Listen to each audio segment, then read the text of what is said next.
Buenas para o pessoal que estava no SBRC, acompanhando aí virtualmente. Eu sou o Lucas Bondan, coordenador de P&D na RNP. E para o pessoal que estava acompanhando o WRNP, já deve estar cansado de ver esse meu narigão aqui consumindo a banda de vocês. Então, eu estou aqui para introduzir o painel conjunto entre o WRNP 2020 e o SBRC 2020.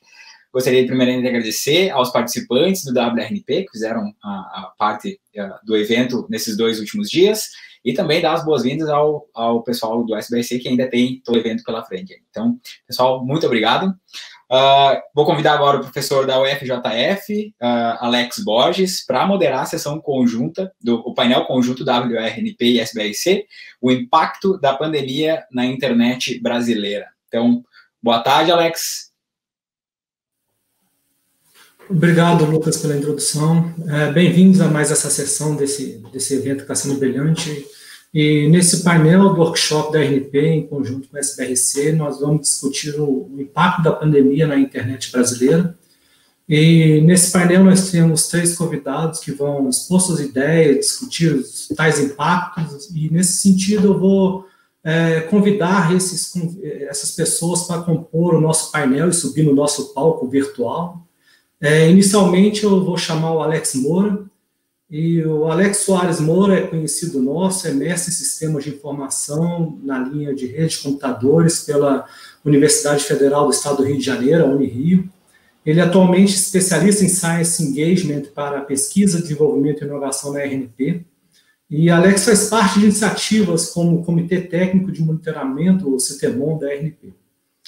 Bom, além do Alex, nós temos como convidado o Leonardo Lins, então gostaria também de convidar o Leonardo para subir o nosso palco virtual. O Leonardo atua na conscientização, medição e promoção de medidas para digitalização e inovação das empresas brasileiras. O Leonardo ainda não está na tela. Ok. Ainda não. Mas eu vou continuar apresentando o Leonardo aqui.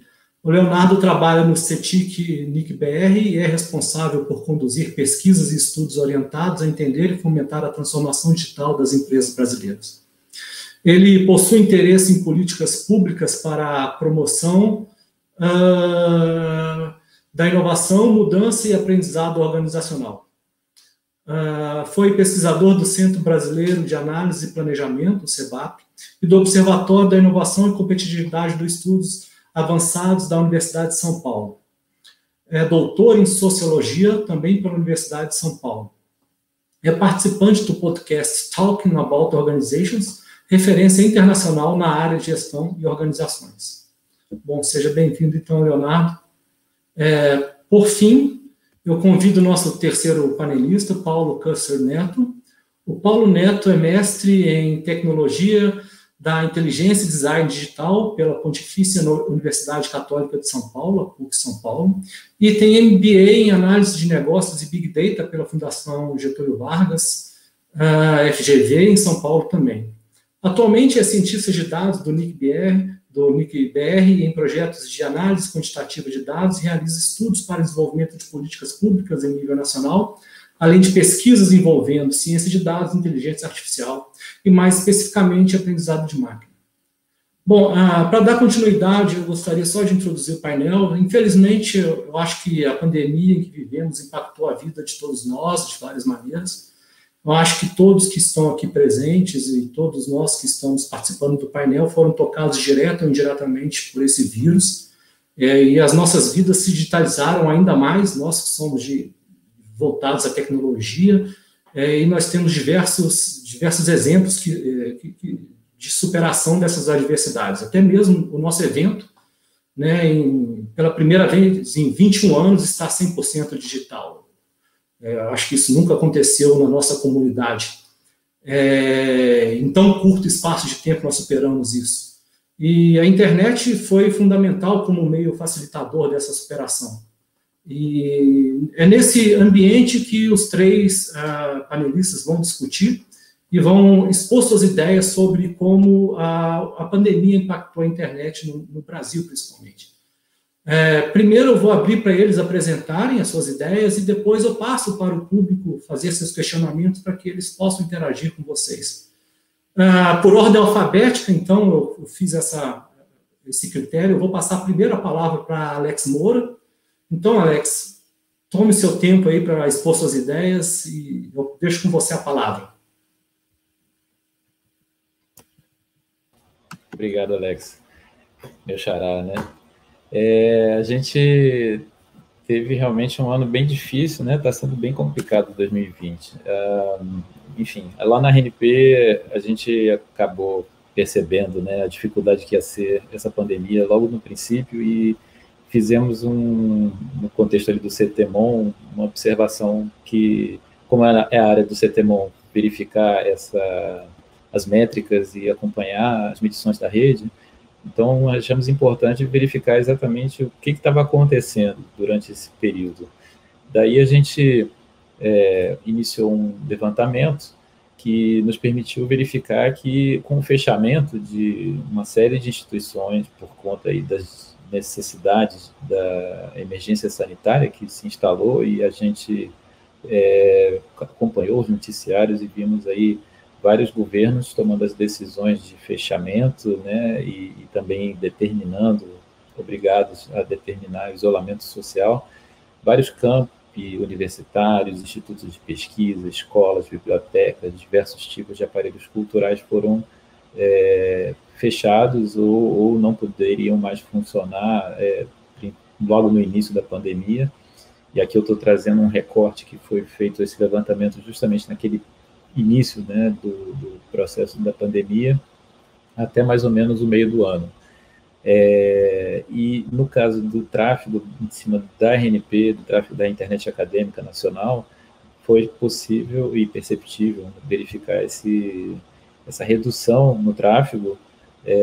Nós, no final do ano passado, 2019, tínhamos aí capacidades máximas de 300 GB, mas acima de 300 gigabits por segundo de transferência de dados a nível internacional, mais de 150 gigabits por segundo nos diversos pontos de troca de tráfego que a RNP hospeda nos seus POPs, e também uma capacidade total agregada do backbone de mais de 800 gigabits por segundo. E percebemos que durante a pandemia, comparando inclusive para facilitar essa visualização com o mesmo período do ano anterior, né, 2019, nós conseguimos perceber exatamente que essa redução naquele período ali do mês de março, meados de março, onde começou-se a fazer os processos de isolamento, né, distanciamento, os governos começaram a determinar lockdown. Então, percebemos aqui que, no caso do tráfego geral do backbone da RNP, no ano de 2019, havia uma média de 42,9 gigabits por segundo no agregado da rede, nesse período do ano, e no período de março, meados de março para abril, no caso do ano de 2020, houve essa redução. Então, pegando ali o período de janeiro até início de abril, final de abril de 2019, comparando com 2020, a gente percebeu nitidamente aí a redução do tráfego e uma diferença aí mais ou menos de 30 gigabits por segundo no caso de 2020, enquanto que em 2019 havia uma média aí de 42, quase 43 gigabits por segundo. Então, foi uma redução bem perceptível.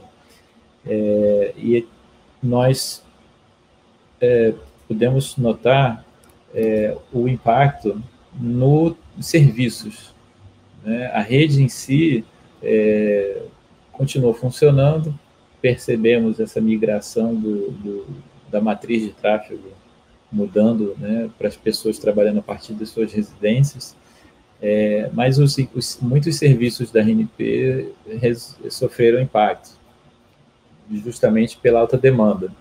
E um exemplo foi justamente o de colaboração por vídeo, né? Esse serviço de conferência web da RNP, nós tivemos aí uma demanda de mais de 1000% de aumento no serviço já no início da pandemia, aí no período do início do ano. E saltamos de uma média de mais ou menos 1.500 reuniões realizadas diariamente para mais de 4.000, um aumento aí de mais de 160%. Então, esse impacto foi sentido, claro, na RNP, percebemos a necessidade e a importância desse serviço, então ficou bem claro já no início da pandemia o quanto que os serviços da RNP seriam essenciais para todas as atividades envolvendo a educação e pesquisa no país, e a RNP superou essa dificuldade, mas não foi sem perceber uma degradação na qualidade, na disponibilidade do serviço. Quer dizer, houve um aumento repentino de demanda e ficou claro aí que não havia uma estrutura compatível com aquela demanda naquele momento ali do mês de março. Então, a gente viu aí uma queda na disponibilidade do serviço, houve uma sobrecarga, que foi superada depois, mas isso deu para notar. E no caso do tráfego dentro da rede, foi interessante notar o seguinte, né, a RNP, de um modo geral, dentro do núcleo da rede, teve uma redução do tráfego por conta justamente das pessoas terem passado a trabalhar das suas residências e não das instituições, da universidade, dos escritórios, dos institutos, e então houve uma queda nesse tráfego das instituições clientes conectadas à RNP, mas, por um outro lado, houve uma variação no tráfego da rede conectadas, a rede comercial da RNP conectada com outras redes. Então, no ponto de troca de tráfego, na Bahia, por exemplo, onde a RNP hospeda um dos PTTs lá do NIC-BR, percebemos aí uma variação ali justamente no meados de março para abril, e que houve uma recuperação. Após abril para diante, não foi percebida essa mesma perturbação e comportamento ali na medição do tráfego da rede. Todavia, outros PTTs, como no caso do Rio de Janeiro e outros que eu vou mostrar adiante, dá para perceber nitidamente aí uma diferença sensível, né, visivelmente perceptível aí a partir de março, o que aconteceu com o tráfego no Rio de Janeiro, né, a troca entre a RNP e outras redes comerciais que participam ali do ponto de troca de tráfego.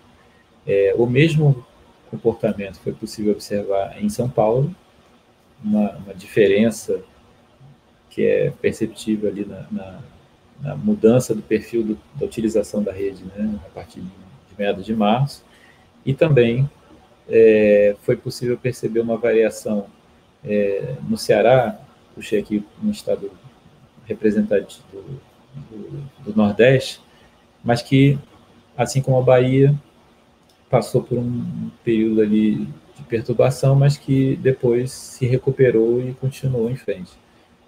Então, percebemos que o impacto na rede variou em função das regiões, em função, enfim, das cidades. Sentimos um impacto nos serviços da RNP, mas que já foram contornados, e a RNP tem se mantido aí como um serviço essencial para a comunidade de pesquisa e educação do país. Inclusive, agora temos aí iniciativas de apoio emergencial aos estudantes em situação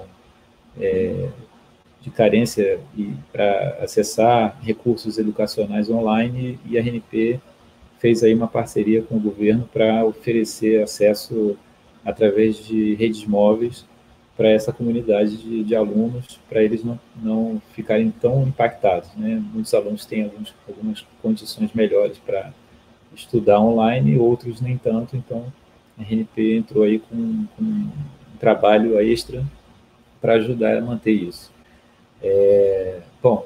Foi esse levantamento aqui que a gente fez durante o período do início da pandemia, e estou aberto aí para participar da discussão.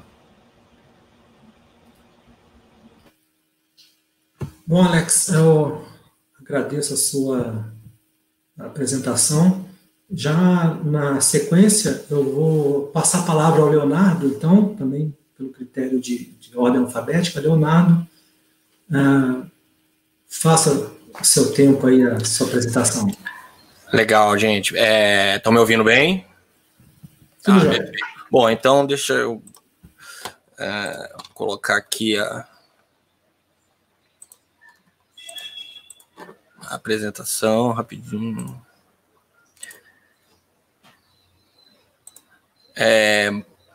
Conseguem ver? Tudo ok? Então, primeiro, só saudar aqui meus colegas do painel. Gostaria de agradecer também ao kit que foi enviado, muito legal, achei super interessante. Uma ação bem legal mesmo. Eu vou falar aqui um pouco sobre, né, como que, nesse sentido que o Alex estava dizendo, né, que a nossa vida passou a ser digital, então a gente traz aqui uns dados, né, sobre como foi o comportamento, né, o uso de internet durante a pandemia. Aqui no CETIC nós realizamos uma pesquisa de painel, né, ou seja, nós acompanhamos, né, tivemos um grupo específico de pessoas que a gente fez uma bateria de perguntas via, né, pelo celular. Então a gente enviava o questionário eletrônico sobre diversos aspectos de como essas pessoas usavam a internet no seu cotidiano. Eu trouxe aqui, tem vários dados, eu não vou falar de todos, eu vou trazer alguns aqui que eu considero que são mais interessantes para a gente discutir e o que eu imagino que seja mais relevante do ponto de vista do que é um novo comportamento online, um novo, talvez aí num ponto de interrogação, será que de fato é uma novidade e vai continuar, será que é um novo normal, como a gente anda dizendo bastante, né? Então, só alguns aqui para a gente colocar em discussão como foi e está sendo a pandemia em termos de impacto do uso da internet durante a pandemia. Vamos lá.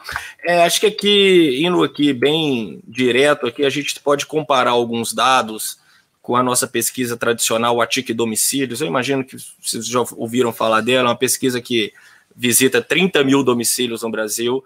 A gente adaptou ela para o contexto do Covid, né? Então a gente está falando aqui, né? A partir de agora eu falo de usuários de internet com 16 anos ou mais. Então isso dá um total estimado de 101 milhões de pessoas. Assim. Então a gente está falando de um contingente bem importante, né, de usuários de internet. Então, se a gente pega, por exemplo, aqui, sobre a conversa por chamada de voz ou vídeo, é interessante observar que isso aumentou em todas as regiões e em todas as classes, né? Ou seja, a pandemia trouxe algumas necessidades que não tiveram como as pessoas fugirem dela, né? A forma de comunicação foi mediada pela internet e a gente vê aqui que isso teve aumento, já era algo que todo mundo fazia, mas agora aumentou mais. Eu até deixo aqui pensando qual é o efeito disso aí no tráfego, o que meu colega anterior disse, né? Se de fato a gente também consegue pensar. Ele estava mostrando os dados, eu estava pensando sobre isso, o quanto que isso aqui também impacta, né? As pessoas procuraram mais informações relacionadas com saúde, serviço público, como também realizaram consultas e pagamentos e outras transações financeiras, ou seja, olha ali, um dado que eram 42% dos usuários de internet em 2019, a gente tem 71% dos usuários de internet fizeram algum tipo de consulta, pagamento ou transações financeiras. Esse dado é um bom gancho para o próximo tema que eu acho que vale a pena tratar, que é o comércio eletrônico, né? Então, ele era algo que era interessante, né? A gente sempre pesquisou o comércio eletrônico, era sempre algo que havia em determinados nichos, não era algo completamente exercido por todos os usuários de internet, e a gente chega no momento em que o comércio eletrônico foi essencial para as empresas e também para as pessoas, né, terem, né, sua vida cotidiana facilitada. Aqui também só um dado mostrando que as pessoas realizaram mais cursos à distância, atividades de trabalho, enfim, muitas das atividades que as pessoas já realizavam, a gente teve um aumento, né, em todas as regiões do país, assim, de todos os tipos de extratos que nós usamos, sobretudo idade e classe, houve aumento de pessoas realizando mais atividades pela internet. Aqui, como eu estava dizendo, do comércio eletrônico, na pesquisa de 2018 da TIC Domicílios, que tinha um módulo específico sobre o comércio eletrônico, a gente tinha 44% dos usuários de internet de 16 anos ou mais, que a gente faz o corte lá, realizaram o comércio eletrônico. Durante a pandemia, esse número aumentou para 66%, ou seja, é um aumento que, como vocês podem ver, ele foi observado em todas as regiões do país, e todas as outras estratificações que nós usamos aqui, por exemplo, sexo, faixa etária, grau de instrução também, e classe, ou seja, o aumento do comércio eletrônico ele ocorreu apesar de desigualdades sociais e que nós observamos, né, desigualdades históricas que o Brasil tem. Então, o que eu quero dizer aqui é que foi uma necessidade, né? A coisa foi um pouco, né, talvez abrupta, todo mundo teve que realizar o comércio eletrônico. Aqui eu estou dizendo tanto de oferta e demanda, né? Ou seja, tanto do consumidor quanto das empresas. Eu sempre falo aqui, né, apresentando esse dado, né, que é interessante a gente observar o tanto de anúncios, né, que as empresas estavam colocando nas suas fachadas sobre vendemos também pela internet, sobretudo, né, pelo WhatsApp, algum outro aplicativo de mensagem. E esse foi um movimento que nós também identificamos, porque o crescimento da venda, né, que a pessoa diz que o canal de compra que ela teve foi por mensagem instantânea, foi de 26% em 2018 para 46%. E aqui também, salientando que é um crescimento que a gente observa em todas as regiões, em todas as classes. As pessoas foram obrigadas a usar esse tipo de meio para dar continuidade ali à sua vida cotidiana. Porque eu não trouxe aqui, mas um dado importante é que as pessoas passaram a comprar mais alimentos e produtos alimentícios pela internet, que era algo bem tímido em 2018, então, que durante a pandemia foi o produto mais comprado pelas pessoas na internet. E isso mostra uma mudança um pouco do comportamento de consumo online das pessoas, porque a gente já identificava em 2018 que havia muito receio em compra pela internet, as pessoas não confiavam porque o produto vai chegar, havia receio de expor dados pessoais na internet, e hoje, com esses resultados, a gente pode entrever um pouco da queda dessa desconfiança e a intensificação do comércio online. É evidente que agora foi por uma necessidade, mas sim, tudo indica que isso pode ser o início de uma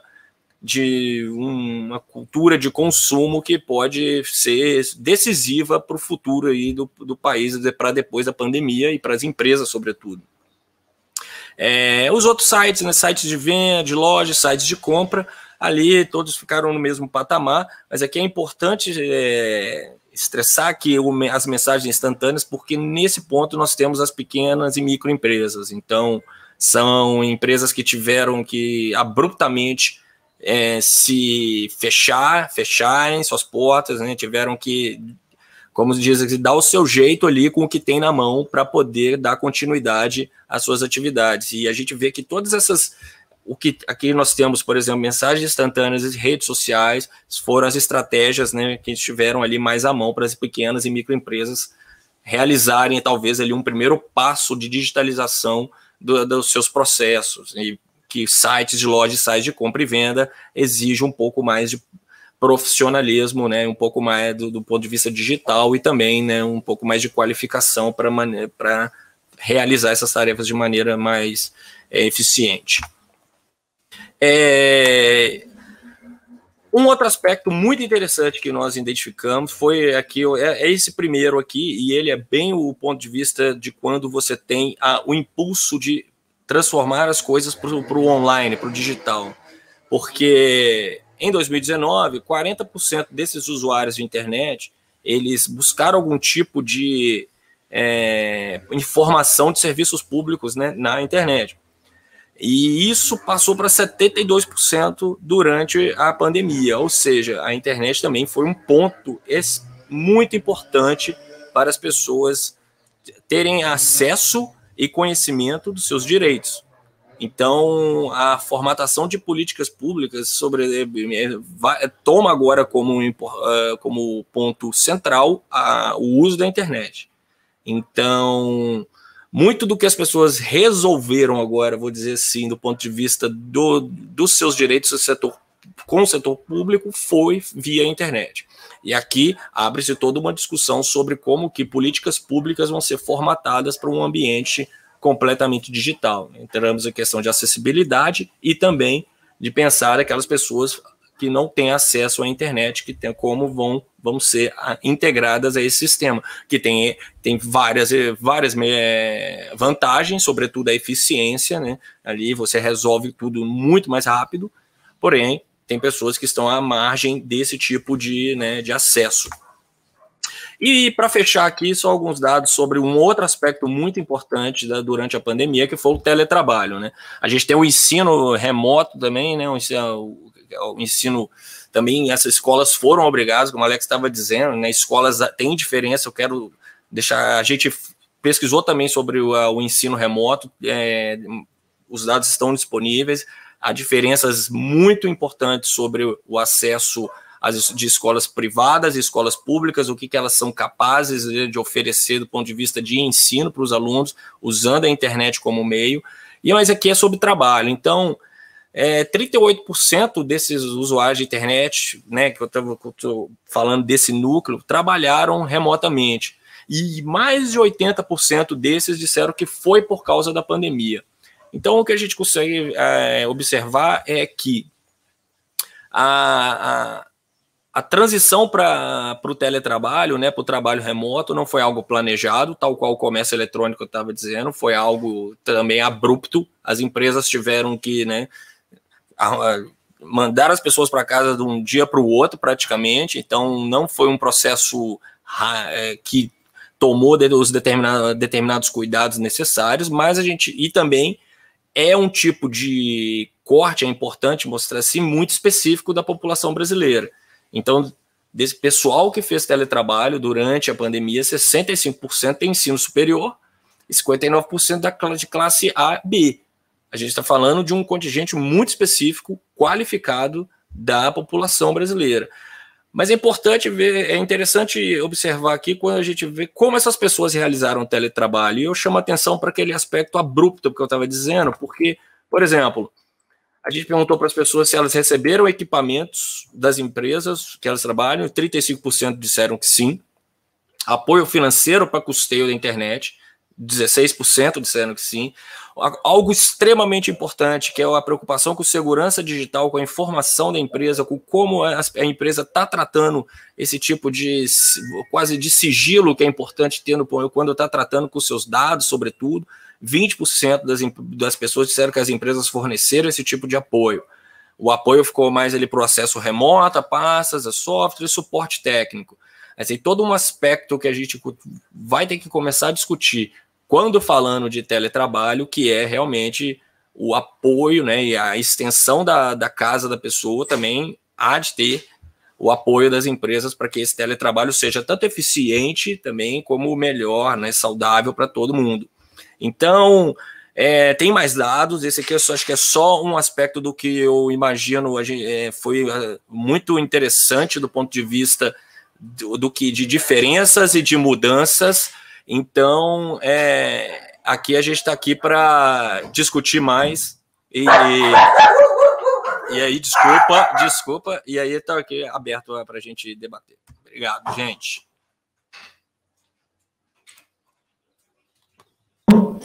Eu vou passar, então, a palavra ao nosso último debatedor, o Pedro, Por favor, Pedro.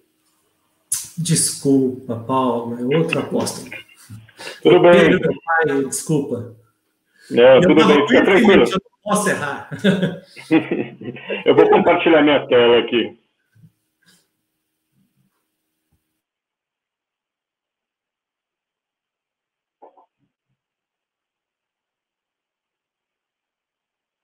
Vocês conseguem ver minha tela?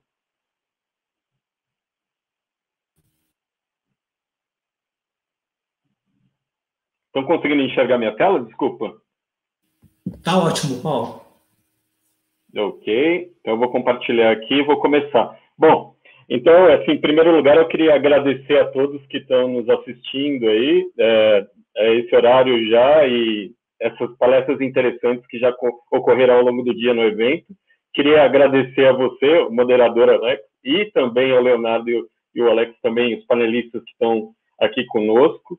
E eu queria também trazer uma discussão sobre a influência da Covid na internet brasileira, também representando o NIC aqui, com outro enfoque. O NIC, se todos já não conhecem, ele se destina a trabalhar pela melhoria da qualidade da internet brasileira.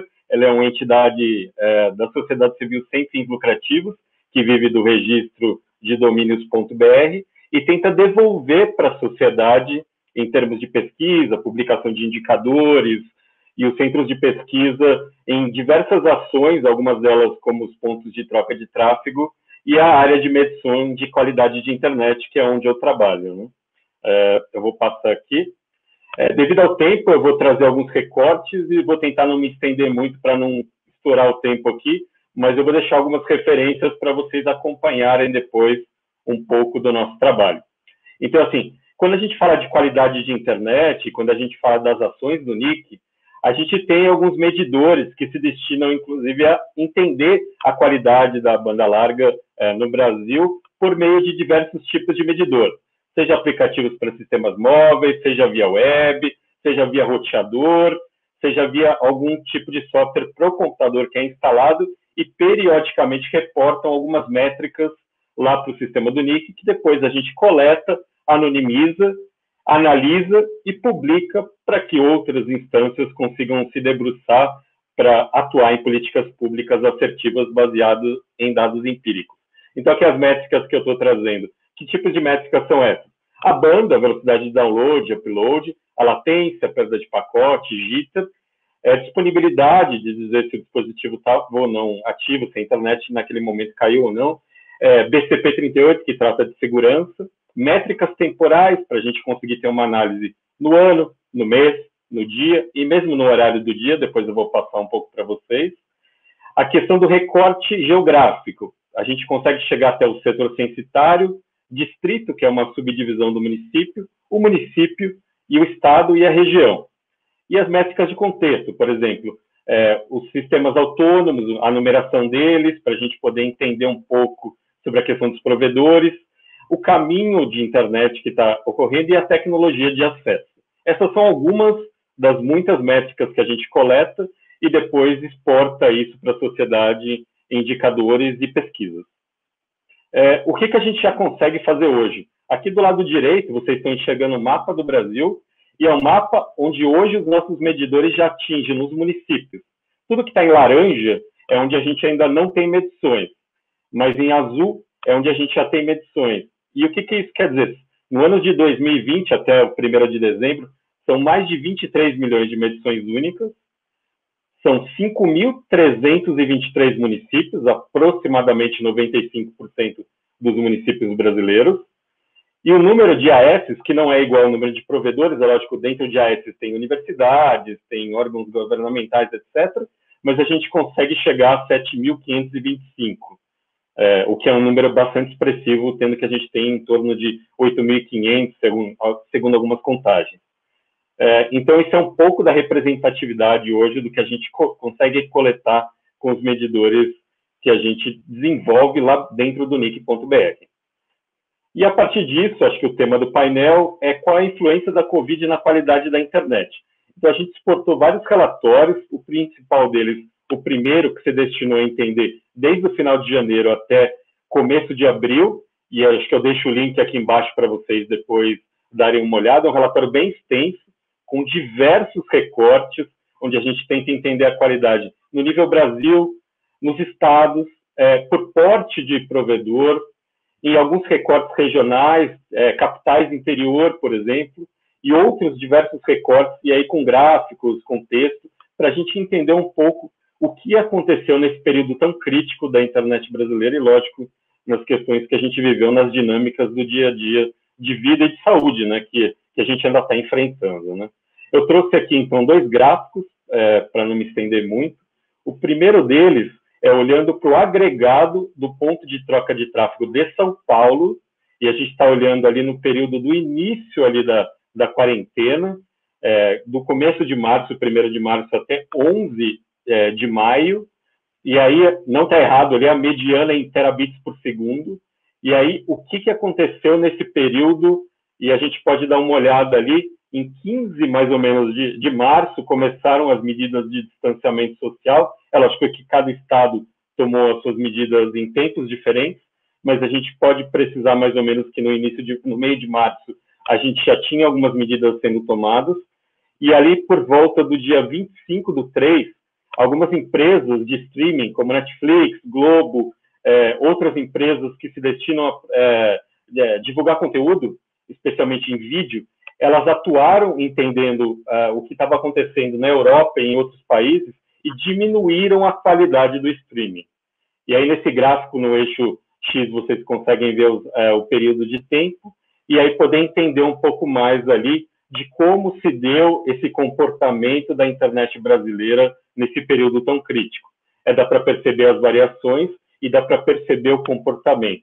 Ali eu fiz o recorte por período do dia, então a gente tem madrugada, manhã, tarde e noite. E é óbvio que dá para ver a flutuação de comportamento nesse período.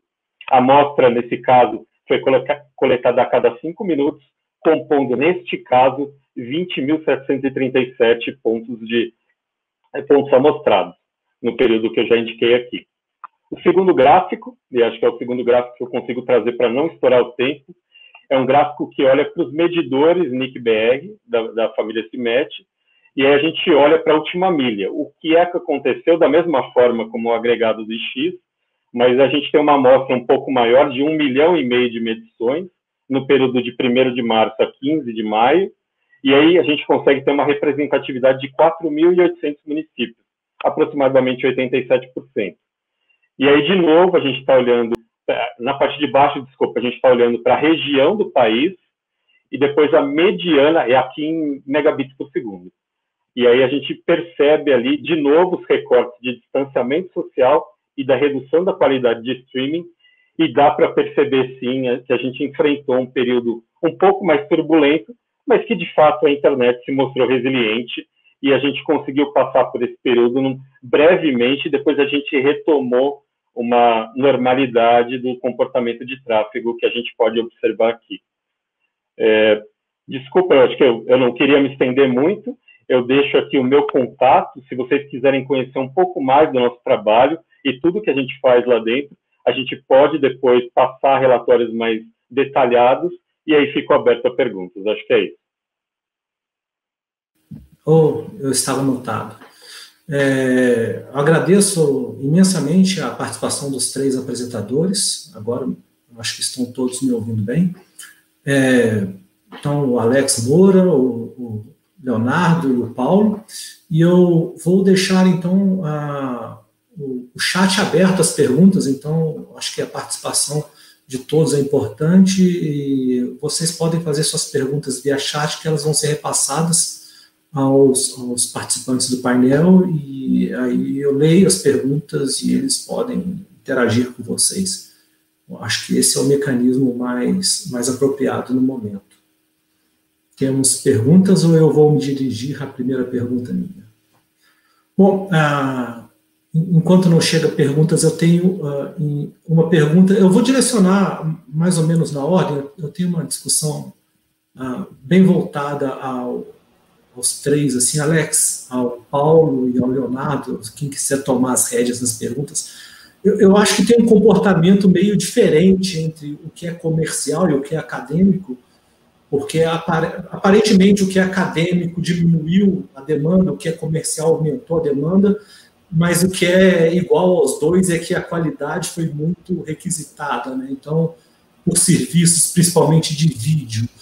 E o que vocês viram de medida que tiveram que ser tomadas para que a internet fosse resiliente, para que em pouco tempo o tráfego se estabilizasse e os aplicativos de videoconferência da RNP fossem capazes de atender as 4.000 solicitações diárias, ou as pessoas fossem capazes de assumir os seus papéis de conseguir fazer comércio eletrônico, fazer coisas além de simplesmente entretenimento na internet.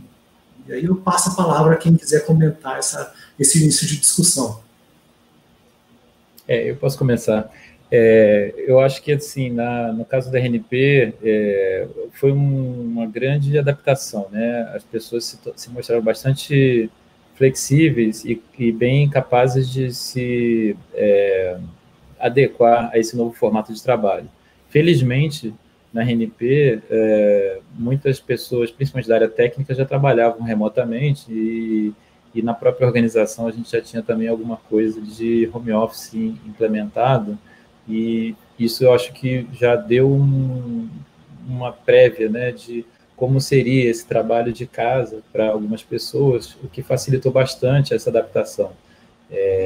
Daí, eu diria que no segundo tópico da sua pergunta, essa flexibilidade das pessoas e capacidade de adaptação que foram predominantes para que todo mundo se coordenasse e superasse os desafios do impacto do aumento expressivo de demanda da pandemia sobre os serviços. Então, rapidamente, muitos técnicos conseguiram se coordenar, viram onde estavam acontecendo os problemas e tivemos aí a capacidade de nos adaptarmos, claro que com a ajuda de entidades, né, do governo também, que conseguiram aportar recursos para a gente conseguir fazer os ajustes necessários na nossa infraestrutura e continuar operando agora com esse aumento da capacidade. Mas a infra de rede, felizmente, foi possível perceber que a RNP estava muito bem estruturada nos seus acessos e no seu backbone para dar conta de uma demanda que, na verdade, ela se migrou para as residências. Então, o que pesou mais aí para as pessoas, eu diria, nos seus trabalhos de casa, foi ter o seu escritório remoto e ter a capacidade de acessar os recursos internos por uma VPN, por exemplo, e trabalhar de casa com esses serviços operando na qualidade adequada, né?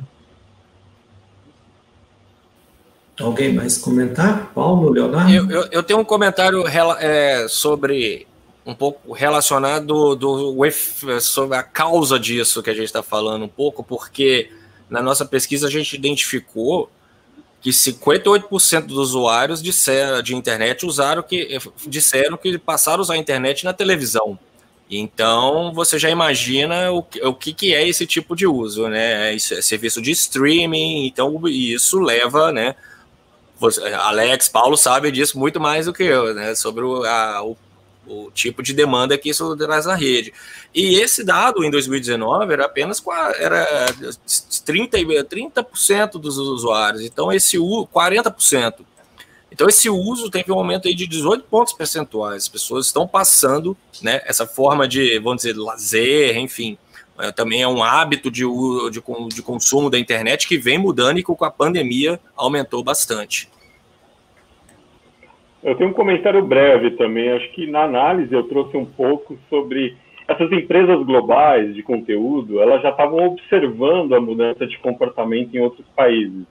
Então, essa redução da qualidade de streaming já foi muito baseado no que eles entenderam que estava acontecendo na Europa. Então, eles trouxeram isso como uma medida preventiva aqui no Brasil, e não dá para negar que, de fato, deve ter ajudado. Mas, assim, a internet, ela teve capacidade, a brasileira teve capacidade de, ainda assim, seguir sem maiores tropeços. Ainda que a gente tenha observado, obviamente, uma mudança de comportamento, afinal, foi algo de fato, nunca visto antes. Então, basicamente, ter postergado a entrada do vírus aqui também já deixou o ambiente preparado para isso tudo, né? As pessoas já estavam um pouco preparadas. Enquanto não chega perguntas, eu estou esperando as pessoas enviarem perguntas aqui no chat. Eu tenho um comentário relacionado ao que o Leonardo falou, assim, com relação ao consumo de internet. O que é curioso é que as pessoas foram pressionadas a novos usos da internet, né? O consumo de alimentos pela internet, o que era coisa de nerd, porque não queria sair de casa, e até mesmo para pessoas que não usavam internet e tem que usar serviços sociais pela internet, né?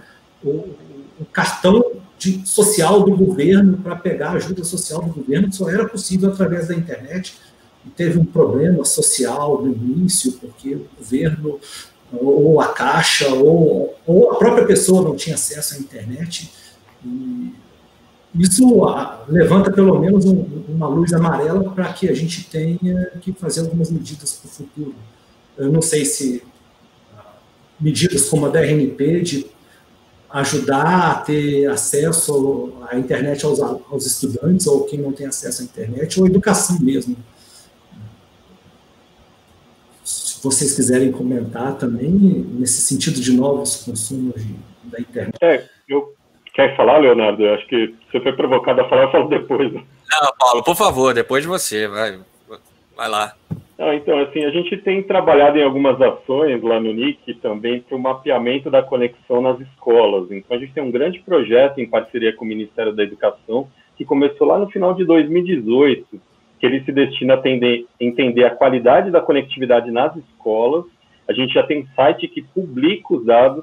A gente, para você ter uma ideia, a gente já chegou a 11 milhões de medições desde 2018 e a 26.648 escolas públicas sendo monitoradas. Isso dá uma perspectiva boa para o governo conseguir entender onde estão as escolas menos favorecidas em termos de conectividade e atuar também junto a outras instâncias governamentais em políticas inclusivas, né? Acho que alguma das ações que a gente já tem lá dentro, nesse sentido, acho que eu passo a palavra para o Leonardo aí.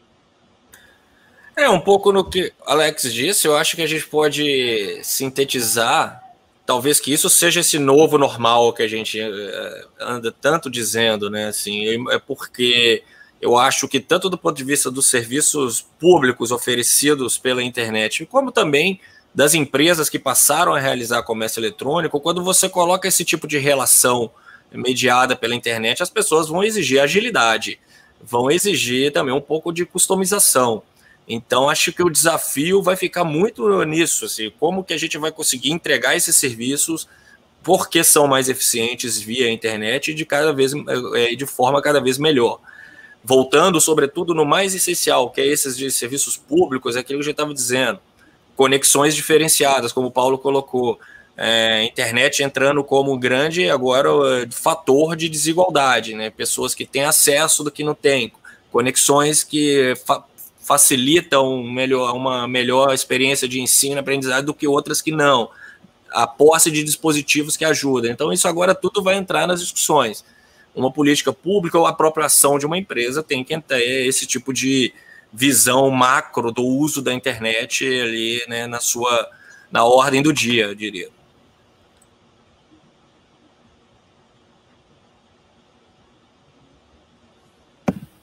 Deixa eu estava mutado aqui.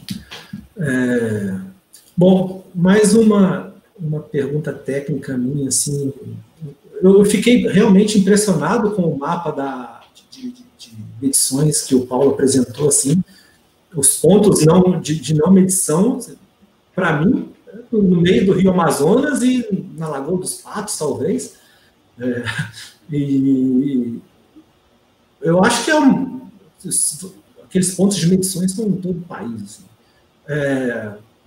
E ali você apresentou que teve uma degradação temporária ali no início, na minha opinião. Assim, bem no início mesmo, assim, de latência. Então. Mas será que aquilo dá para regionalizar, o Paulo? Aí é bem direcionado a você. E Alex, na RNP, vocês sentiram alguma coisa assim também? Eu vi naqueles dados que você mostrou no início, por exemplo, que alguns pontos de troca tinham uma degradação ou uma diminuição de demanda pelo tráfego de chegada, mas de saída não alterava e vice-versa. Se você também puder comentar alguma coisa, qual que é o seu insight sobre isso?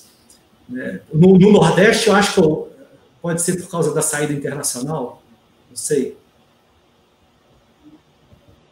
Quer comentar primeiro, Alex? Eu comecei da outra vez. Tudo bem.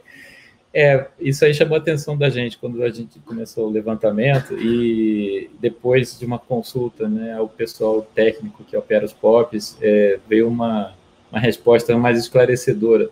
A gente não estava consciente da presença de uns equipamentos que fazem cache dos serviços de nuvem, como Facebook, Google, e ali residiu a maior parte da resposta, pelo menos até agora que a gente conseguiu entender por que o tráfego não estava menor nos dois sentidos. Então, boa parte do tráfego dos PTTs continuou alto em um dos sentidos, justamente porque os caixas estavam fornecendo o conteúdo que as pessoas passaram a consumir a partir das suas residências.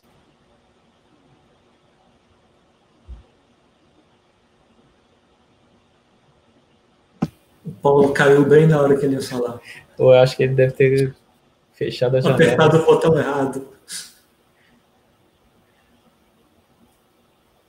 Mas enquanto ele não volta, assim, do lado da RNP, a gente notou que havia, apesar das diferenças entre as regiões, assim, não houve uma grande problema, vamos dizer assim, de gargalos, etc., né? Essa redução foi até, vamos dizer assim, tranquila em termos de impacto para a rede da RNP. Aí o que realmente deve ter impactado mais as pessoas, no fim das contas, foi justamente a qualidade dos seus acessos nas suas residências. E aí eu mesmo e outras pessoas que eu percebi começaram a fazer, além de reformas para adequar suas residências como escritório, para trabalhar de casa, né, teve gente ampliando a internet para melhorar a velocidade, para poder fazer videoconferência. Então, quem tinha condições, obviamente, de fazer esse tipo de melhoria, conseguiu equiparar, eu diria, o seu nível de trabalho a partir da residência, ao que tinha no escritório. Respondendo, agora só posso voltar, Alex. Sobre a regionalização, sobre entender um comportamento, ele foi diferente nas regiões também. É lógico que a gente já vinha antes com desigualdades, é lógico que na região norte, em alguns pontos da região nordeste, principalmente no interior, a gente já carregava uma desigualdade grande de condições de acesso. E isso, obviamente, não mudou durante a pandemia, né? Até se agravou em alguns casos. Mas a gente não percebeu uma degradação conjunta igual em todos os estados, ou por porte de provedor, ou por outros recortes que a gente tentou analisar. Então, determinadas cidades tiveram uma degradação de latência, outros tiveram um pouco de degradação de velocidade, mas a gente não conseguiu achar um comportamento idêntico ou sistêmico que carregasse isso para todas as regiões, para todos os estados, e inclusive para alguns municípios fazendo recorte de capitais do interior. Então, acho que foi um pouco, respondendo a sua pergunta, foi um pouco disso. Bom, nós estamos já indo para os minutos finais do painel, então o que eu proponho é deixar vocês, cada um, na ordem alfabética novamente, com a mensagem final para a gente empacotar a nossa discussão final. Então, Alex, você pode, se você quiser começar. Tá, ok. Eu queria finalizar lembrando assim, no caso da RNP, apesar de termos percebido essa migração aí da matriz do tráfego para as residências, né, as pessoas trabalhando das suas casas, a RNP ainda continua sendo um importante recurso para educação e para pesquisa nacionais, porque nós fazemos a conexão dos grandes instrumentos científicos, dos grandes laboratórios, e esses ambientes têm que continuar funcionando, né? Por mais que exista um pesquisador trabalhando de casa, ele acessa remotamente os recursos da instituição onde ele está trabalhando, e muitos pesquisadores vêm fazendo isso.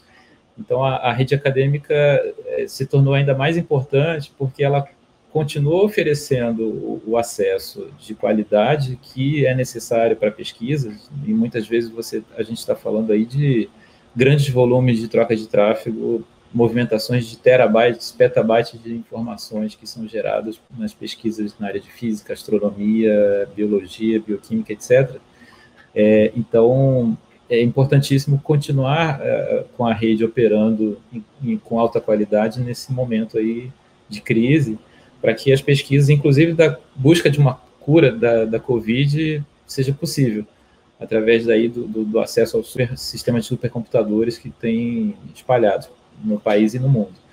Então, eu queria deixar essa mensagem, assim, a RNP está funcionando muito bem, funcionou muito bem durante a pandemia, os seus serviços estão ativos, e a gente vem conseguindo, felizmente, superar aí os desafios e as dificuldades, e eu queria deixar essa mensagem que temos, felizmente, uma internet de excelente qualidade, tanto para a academia quanto para o resto do país, na área comercial.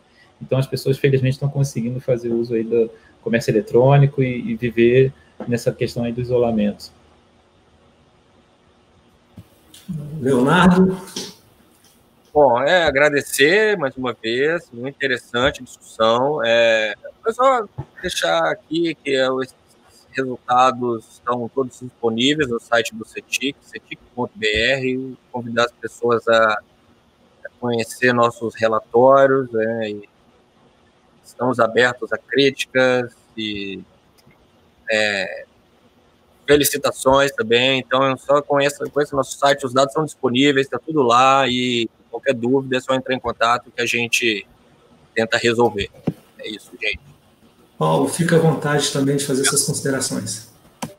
Bem rápido, para não estourar o tempo, eu convido vocês a conhecer mais sobre o trabalho do NIC. Acho que as diversas ações que a gente faz para a sociedade, lembrando, sem fins lucrativos, para que vocês consigam ter dados para basear políticas públicas. São diversas ações, entre elas a da medição de qualidade de internet. Usem os medidores para ajudar a gente a entender a qualidade da internet brasileira e poder devolver para vocês em dados, para que vocês, inclusive, façam outras análises além das que a gente já faz, que são diversas. Acho que é isso. Bom, então eu não tenho palavras para agradecer a presença dos três, assim, foram dados muito construtivos, a discussão foi muito construtiva. O vídeo vai estar disponível depois para quem quiser consultar também, entrar em contato com os três panelistas. Eu espero que no ano que vem a gente possa de novo se encontrar, mas com vacina e presencialmente, então. Bom, eu vou, então, encerrar a nossa sessão e daqui a pouco nós temos o evento de abertura do SBRC. E agradeço novamente ao Alex, ao Leonardo e ao Paulo.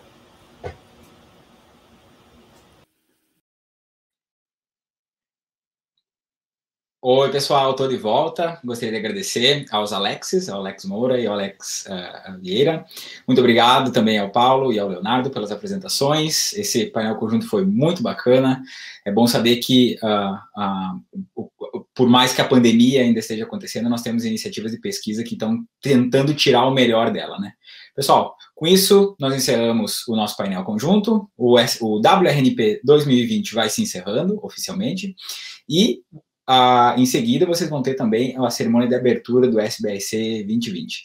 Um agradecimento muito, muito, muito gigantesco para todos que estiveram conosco nesses 2 dias do WRNP, e espero poder ver vocês no ano que vem, no WRNP 2021 e também no SBRC 2021. Até mais, pessoal!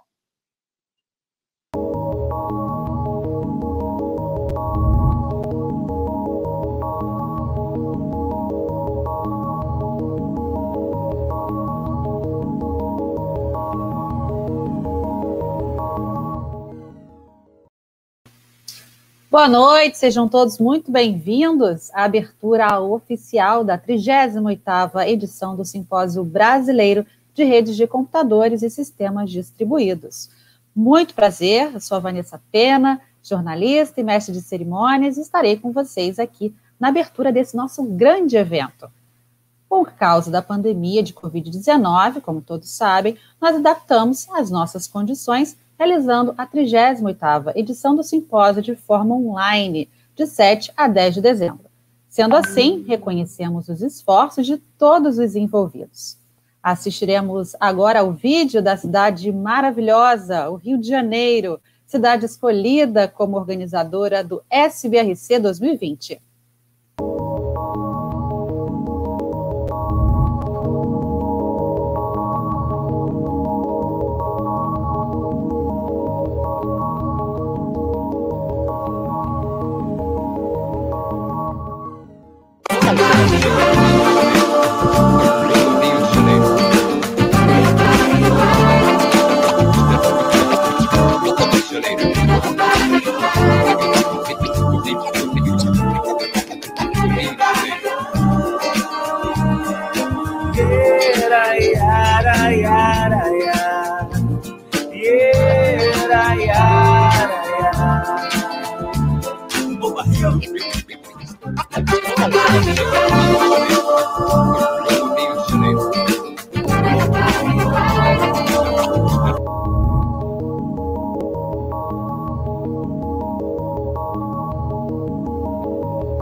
O SBRC é o mais importante evento científico nacional do segmento e um dos mais concorridos em ciência da computação.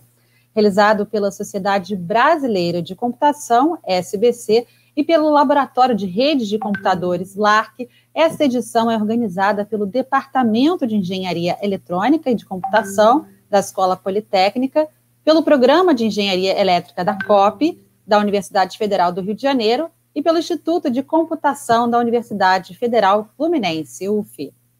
São patrocinadores ouro do evento o Comitê Gestor da Internet no Brasil e o Núcleo de Informação e Coordenação do .br, NIC.br, o Conselho Nacional de Desenvolvimento Científico e Tecnológico, CNPq, a Coordenação de Aperfeiçoamento de Pessoal de Nível Superior, CAPES, e a Fundação Carlos Chagas Filho, de Amparo à Pesquisa do Estado do Rio de Janeiro, FAPERJ.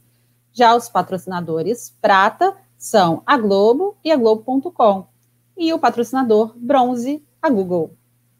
Para darmos início à cerimônia, gostaria de convidar nesse momento as seguintes autoridades para compor a mesa virtual. Professor Raimundo José de Araújo Macedo, presidente da Sociedade Brasileira de Computação. Professor Igor Monteiro Moraes, coordenador-geral do SBRC 2020, do Instituto de Computação da Universidade Federal Fluminense, da UF. Professor Miguel Elias Mitre Campista, coordenador-geral do SBRC 2020, pelo Departamento de Engenharia Eletrônica e de Computação da Escola Politécnica e do Programa de Engenharia Elétrica da COP, da Universidade Federal do Rio de Janeiro, FRJ. Professor Antônio Cláudio Lucas da Nóbrega, reitor da Universidade Federal Fluminense, UF.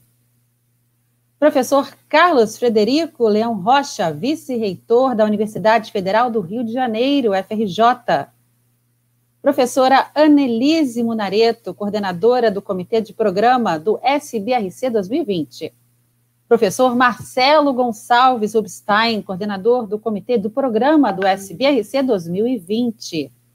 E o professor Ronaldo Alves Ferreira, diretor técnico-científico do Laboratório Nacional de Redes de Computadores, LARC. Com a mesa formada, ouviremos, juntos nesse momento, o hino nacional brasileiro.